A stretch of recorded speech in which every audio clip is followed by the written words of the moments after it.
Welcome back friends. आप सभी का स्वागत है एक बार फिर हमारे इस चैनल पढ़ लो यार पे। आज की इस वीडियो में हम लोग बात करेंगे सिख मूवमेंट में राजा रणजीत सिंह के बारे में, कैसे क्वेश्चंस और कैसे बनते हैं एग्जाम में। चलिए शुरू करते हैं। तो सबसे पावरफुल मिसल कौन था? सबसे पावरफुल मिसल था जो सिख के जो छोटे छोटे मिसल्स होते थे, 12 मिसल्स मैंने आपको बताया था कि जो 12 मिसल्स थे, ठीक है, सिख के मतलब छोटे छोटे गाँव मिसल्स, मतलब छोटे छोटे विलेजेस जो थे पंजाब इलाका में पूरे जो फैले हुए थे, उसमें से सबसे पावरफुल मिसल्स कौन था? सुकर चकिया मिसल। क्या नाम था? सुकर चकिया। यहाँ पे याद रखना।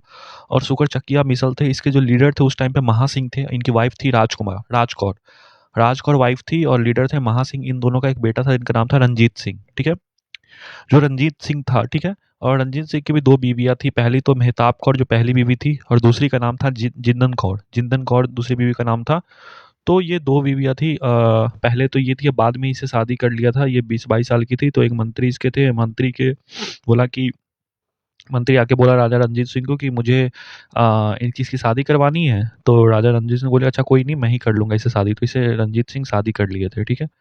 अब बात करते हैं लीडर कौन बन गया था शुक्र चकिया मिसल के? रंजीत सिंह। ठीक है। अब क्या था कि जो अफगानिस्तान के रूलर थे, यहाँ पे मैं आपको बता देता हूँ, यहाँ पे अफगानिस्तान का इलाका था। ठीक है। तो यहाँ पे अफगानिस्तान के जो रूलर थे और यहाँ पे मुगल्स थे, ठीक है, दोनों ये पंजाब इलाका के लिए लड़ते रहते थे कि पंजाब मेरा है, पंजाब मेरा है। ठीक है। और उस समय अफगानिस्तान का जो रूलर था जिसका नाम था जमान शाह, ठीक है, जमान शाह बोलता था कि नहीं ये पंजाब मेरा है, और मुगल बोलते थे नहीं पंजाब मेरा है। तो आपस में दोनों लड़ते रहते थे। तो जो यहाँ पे जो पंजाब था, इसमें 12 अलग अलग मिसल्स थे। पता ही होता था पंजाब को एक अ, युद्ध का मैदान बना लिया था इन्होंने। ठीक है। तो क्या हुआ था कि जैसे ही बोले कि ठीक है, अब जैसे ही ऊपर यहाँ से अफगानिस्तान के जो जमान साहब जाने लगे वापस, तो उन्होंने तोप वगैरह समुद्र में सब फेंक दी थी। तो रंजीत सिंह ने उन तोपों को क्या किया कि साफ करवाया, और तोपों को साफ करवा के जाके इसको जमान शाह को वापस किया। तो उसके बाद से क्या हुआ कि जो चीज़ें हैं, ठीक है, जमान शाह ने क्या किया, इनको यहाँ पे लीडर बना दिया गया इसका। ठीक है। पंजाब का लीडर जो कौन बन गया यहाँ पे? रंजीत सिंह। और लीडर बनने के बाद ही क्या होता है कि जो अफगानिस्तान के जो रूलर रहते हैं, ठीक है, उनको लीडर बना देता है, और मुगल्स वाले बोलते हैं कि कोई मतलब नहीं है, छोड़ दो, और ये अफगानिस्तान वापस लौट जाते हैं। ठीक है। तो क्या हुआ कि फिर जैसे ही लीडर बन गए तो 1802 में इनसे क्या हुआ कि भंगी मिसल्स था, भंगी मिसल्स छीन लिया गया। ठीक है। भंगी मिसल किसने छीन लिया? रंजीत सिंह ने छीन लिया। और भंगी मिसल से क्या छीना? अमृतसर को छीन लिया। ठीक है। और किसको अपना कैपिटल, दो कैपिटल इन्होंने बनाया था, पहला कल्चरल, दूसरा पॉलिटिकल। कल्चरल कैपिटल था अमृतसर, और पॉलिटिकल कैपिटल लाहौर, लाहौर को बना दिया था, जिसकी वजह से क्या हुआ था कि चीज़ें जो है इनके पूरे फेवर में आ गई थी। ठीक है।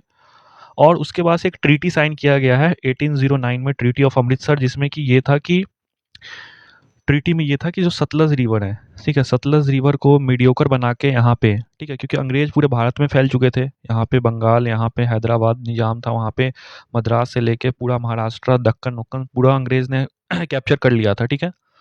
तो अंग्रेज सोचा कि यार ये जो रसिया है, ठीक है, रसिया से उस समय अंग्रेज का थोड़ा बनता नहीं था, रसिया पूरे कब्जा करने, उस समय यूएसएसआर था उसका नाम।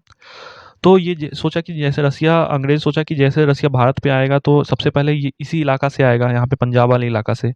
तो हम लोग काम करते हैं, जो रंजीत सिंह है इसको यहाँ पे लीडर बनने बने दे रहते हैं, और यहाँ का जितना भी इलाका है बोलेंगे रंजीत सिंह तुम अपना जिसके इलाका को पूरा कैप्चर कर लो, पूरा जम्मू कश्मीर है, पूरा जो इलाका है लाहौर वगैरह का सारा। ठीक है। और इधर के इलाका में मत आना, जो ईस्ट का इलाका है इधर मत आना, तो अपने वेस्ट में जो भी है कब्जा इतना ऊपर कर लो। ठीक है। तो एक बफर जोन टाइप का बना दिया था, बफर जोन की कोई इधर एक बाउंड्री टाइप का, कि पहले रणजीत सिंह से भेजना पड़े यूएसएसआर को, फिर अंग्रेजों के पास आए। ठीक है। तो ट्रीटी साइन हुई, किसके बीच में साइन हुई? रंजीत सिंह और चार्ल्स मैट कैफे के बीच में ट्रीटी साइन हुई, जिसका नाम था ट्रीटी ऑफ अमृतसर, जो कि 1809 में साइन हुआ था। ठीक है। अब क्या होता है कि पूरे रंजीत सिंह ने पूरे यहाँ पे पूरा कब्जा कर लिया था, लाहौर से लेके जितना भी यहाँ के इलाका थे छोटे छोटे कब्जा करके अपने जो सूबेदार वगैरह थे सबको एक एक दे दिया था। ठीक है। सबको एक दे दिया था। अब जैसे कि रंजीत सिंह की जो मौत हो जाती है 1839 में, ठीक है, जैसे ही तो ये इलाका पूरा कमजोर होने लगता है, पंजाब का इलाका, ठीक है, जैसे ये कमजोर होने लगता है, अंग्रेज सोचते हैं यार ये तो इलाका कमजोर हो गया है, यहाँ पे इसका जो बेटा है, क्या है नाम है, जिंदन कौर और रंजीत सिंह का एक बेटा था जिसका नाम था दिलीप सिंह। ठीक है। तो ये दोनों, दिलीप सिंह जो था, तो दिलीप सिंह था छोटा बच्चा था यहाँ पे। अब ऊपर से जो ये जिंदन कौर, जैसे रंजीत सिंह की जो मौत हो जाती है तो जिंदन कौर का भी जिंदन कौर का अफेयर चलने लगता है किसी के साथ, ठीक है, किसी सूबेदार वगैरह के साथ।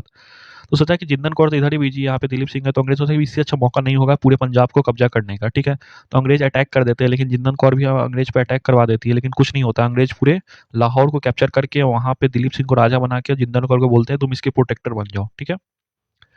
और धीरे-धीरे अंग्रेज़ यहाँ पे शेर सिंह वगैरह रूल करते हैं। शेर सिंह वगैरह सबको हरा के पूरा अंग्रेज़ का कैप्चर हो जाता है पूरे भारत पे।